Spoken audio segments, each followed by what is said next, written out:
நிறைய பேருக்கு சக்சஸ் ஆயிடும். நம்ம போன பிப்ரவரி மாதங்கள் போட்ட நிறைய வீடியோஸ்ல சில கேள்விகள் மட்டும் வந்திருந்தது, சில அதிசயமான விஷயமும் வந்திருந்தது. பாருங்க, அகம் பிரம்மாஸ்மி. இப்ப இந்த கொள்ளு தானம் சொல்லியிருந்தோம்ல, இந்த கொள்ளு தானத்தை நிறைய பேர் செஞ்சு, இந்த 16ஆம் கொடுக்க செஞ்சு நிறைய பேருக்கு சக்சஸ் ஆயிடும். ஓகேங்களா? அதுல வெளிநாட்டை சேர்ந்த ஒருத்தங்க எனக்கு ஃபோன் பண்ணி சொன்ன ஒரு விஷயம், அவங்க செஞ்சு அவங்களுக்கு அதிர்ஷ்டகரமா ஒரு பெரிய பணம் கையில வந்தது அப்படின்னு.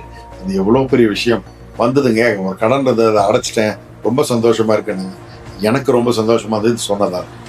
அதே போல இந்த யக்ஷினியை பத்தி ஒரு பூஜை போட வழிபாட்டு முறைகளை சொல்லியிருந்தேன். எனக்கு நிறைய ஃபோன் பண்ணி யக்ஷினி எனக்கு தெரியுங்களா, யக்ஷினி எனக்கு தெரியுங்களா.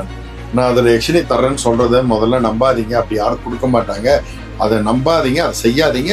அது அம்மனுடைய சொரூபம். யக்ஷினின்னு கும்பிடுங்க, அது உங்களுக்கு நல்லது நடக்கும்னு சொன்னேன். அதை புரிஞ்சுட்டு நீங்க கும்பிட்டாலே அந்த வீடியோ திரும்ப போய் பாருங்க. அதை நான் சொல்லியிருப்பேன். நீங்க யக்ஷினிக்காக நீங்க அலைய வேண்டாம், அம்மனை கும்பிட்டாலே அந்த பலன் கிடைக்கும்னு சொல்லியிருக்கேன். அதை செய்யுங்க போதும். ஓகேங்களா? அது மாத்திரம் இல்லாம ஒரு பெரிய அதிசயம், ஒரு நம்மளுடைய அந்த ஃபாலோவர்ஸ்ல ஒருத்தங்க பாத்தீங்கன்னா அவங்க வீட்டுக்கு ஒரு காக்கா வந்திருக்கு. ஒரு காக்கா எல்லார் வீட்டுக்கு வருது. ஆனா அவங்க வீட்டுல இருக்கக்கூடிய ஒரு காக்கா நேரடியா வந்து பூஜை ரூம்ல உட்காந்துருக்கு. இது எங்கேயாவது நடக்குமா? பூஜை ரூம்ல இருந்து ஒரு காக்கா உட்கார்றது. அவங்களுக்கு பயம் வந்துருச்சு, ஏதோ தப்போ என்ன ஏது ஏதோ ஆயிடுமோ அப்படின்னு சொல்லிட்டு எனக்கு ஃபோன் பண்ணி கேட்டாங்க.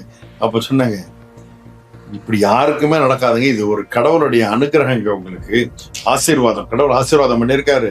உள்ள ஒரு காக்கா வந்து வீட்டுக்குள்ள உட்கார்ந்தால் நல்லது மாத்திரமே நடக்கும் அப்படின்னு சொல்லியிருக்கேன். ஓகேங்களா? இதுதான் உண்மை. அதே போல பிப்ரவரி மாசம் தொழில் வெற்றி அடைகிறதுக்கு உண்டான வீடியோஸ் அதை கொடுத்திருந்தேன். ஓகேங்களா?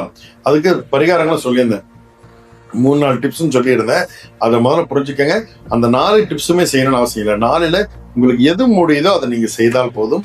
அது உங்களுக்கு வெற்றியாகும். சில இடத்துல தண்ணி இருக்கும், சில இடத்துல இருக்காது.